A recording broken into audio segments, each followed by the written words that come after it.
Tahukah Mami, cara bayi menelan bisa menentukan naik atau turunnya ASI? Hai Mams, perkenalkan saya Ivon, konselor menyusui sekaligus instruktur pijat bayi.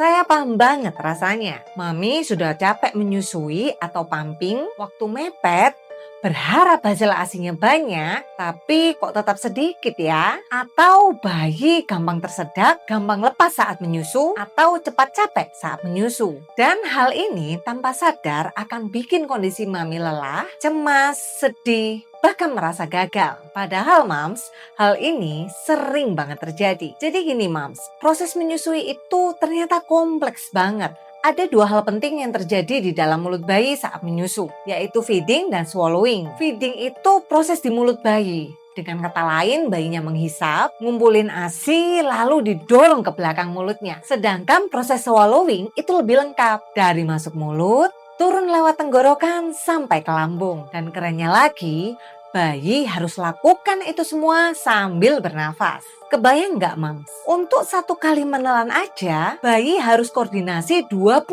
pasang otot dengan urutan yang super cepat. Kalau sedikit aja nggak sinkron, bayi bisa tersedak, capek, atau menyusu sebentar terus berhenti. Makanya wajar banget kalau di awal menyusui, apalagi untuk bayi yang baru lahir, mereka masih proses belajar. Kolostrum yang kental dan sedikit atau ASI yang kita dapatkan hanya sedikit awal kita melahirkan, justru itu aman untuk bayi kita. Dan hal itu juga akan membuat bayi lebih semangat untuk menyusu. Semakin sering bayi menyusu di awal melahirkan, semakin terstimulasi produksi ASI di tubuh kita. Tapi kalau waktu setelah kita melahirkan ada intervensi, misalnya tubuh mami kelelahan, BMI tinggi, atau bayi sempat terpisah dengan kita, proses ini bisa jadi agak terlambat. Namun hal ini normal ya Mam.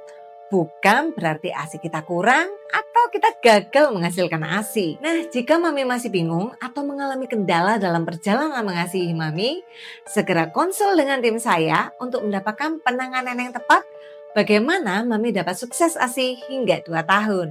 Ikuti juga live TikTok saya setiap Selasa dan Jumat pukul 22 sampai 23 WIB. Dan jika video ini bermanfaat, klik like, share, dan tinggalkan komentar. Ajak seluruh teman-teman ibu menyusui supaya kita sukses ASI bareng-bareng ya Mams.